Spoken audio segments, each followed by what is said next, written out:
Right breaking చూస్తున్న బంగాళాఖాతంలో ఏర్పడిన అల్పపీడనం ప్రభావంతో రాష్ట్రంలో భారీ వర్షాలు కురుస్తున్నాయి. హైదరాబాద్ సహా పలు జిల్లాల్లో ఇవాళ ఉదయం నుంచి ఎడతెరిపిలేని వర్షం కురుస్తుంది. దీంతో ఆఫీసులకు వెళ్లేందుకు ఉద్యోగులు నానా ఇబ్బందులు ఎదుర్కొంటున్నారు. భారీ వర్షాల నేపథ్యంలో సీఎం రేవంత్ రెడ్డి, సిఎస్కే రామకృష్ణారావు ఇతర ఉన్నతాధికారులతో సమీక్ష సమావేశం నిర్వహించారు. జిల్లాలో పరిస్థితులు ఎప్పటికప్పుడు సమీక్షిస్తూ అప్రమత్తంగా ఉండాలని ఆదేశించారు సీఎం.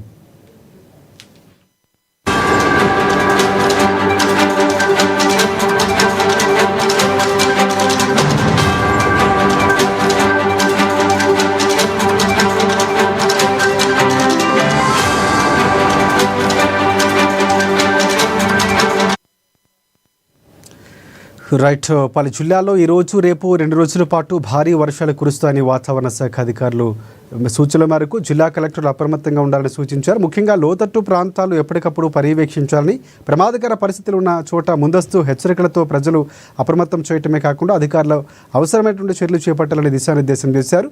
ఇదే అంశానికి సంబంధించి పూర్తి అప్డేట్స్ అందించేందుకు మా ప్రతినిధి రమేష్ మనకి ఫోన్ లైన్లో సిద్ధంగా ఉన్నారు. రమేష్, చెప్పండి, పూర్తి అప్డేట్స్ ఏంటి?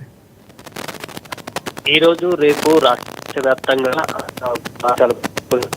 ఉందని హైదరాబాద్ వాతావరణ కేంద్రం హెచ్చరించిన నేపథ్యంలో సీఎం రేవంత్ రెడ్డి దీనికి సంబంధించి సమీక్షను కూడా నిర్వహించారు. ముఖ్యంగా ప్రభుత్వంతో పాటు ఇతర అధికారులకు కూడా ఆదేశాలు ఇవ్వడం జరిగింది. జిల్లా కలెక్టర్లతో సమావేశం ఏర్పాటు చేసి ఆదేశాలు ఇవ్వాల్సిందిగా కూడా ఆయన సిఎస్ రామకృష్ణారావుకు సూచించడం జరిగింది.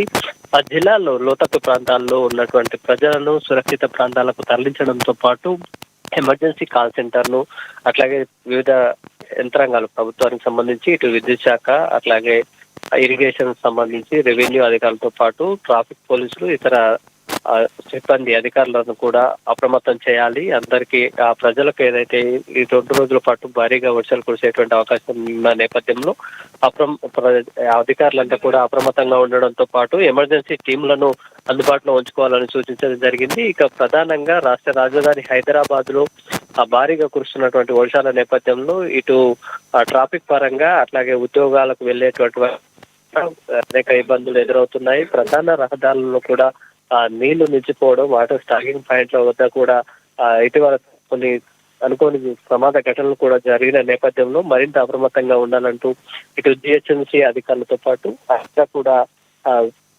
క్షేత్రస్థాయిలో అందుబాటులో ఉండేలాగా ఆదేశాలు జారీ చేయడం జరిగింది. ఇక జిహెచ్ఎంసీ కాల్ సెంటర్ ని కూడా 24 గంటల పాటు అందుబాటులో ఉంచడంతో పాటు డిఆర్ఎఫ్ బృందాలు, ఇటు హైడ్రా టీమ్స్, జిహెచ్ఎంసీకి సంబంధించినటువంటి సిబ్బందిని కూడా అందుబాటులో ఉంచుతూ ఎప్పటికప్పుడు అప్రమత్తంగా ఉంచుతూ ఏదైతే సహాయక చర్యలు అవసరమైనప్పుడు వెంటనే రంగంలోకి దిగేలాగా కూడా సీఎం రేవంత్ రెడ్డి ఆదేశాలు ఇవ్వడం జరిగింది. రాజశేఖర్.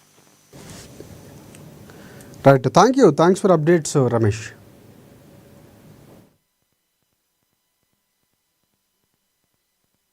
ఒక డిపార్ట్మెంట్ తెలియదని కానీ ఫైర్ డిపార్ట్మెంట్ కానీ నేషనల్ డిజాస్టర్ డిపార్ట్మెంట్ కానీ లేకపోతే స్టేట్ డిజాస్టర్, ఇప్పుడు మనం సొంతంగా స్టేట్ డిజాస్టర్ మేనేజ్మెంట్ కూడా మొత్తం అంతా ట్రైనింగ్ ఇచ్చి ఆల్మోస్ట్ 1000 కోర్సు మనం ట్రైనింగ్ తీసుకున్నాం. దాదాపుగా 2000 మంది అందుబాటులో ఉన్నారు. ఏ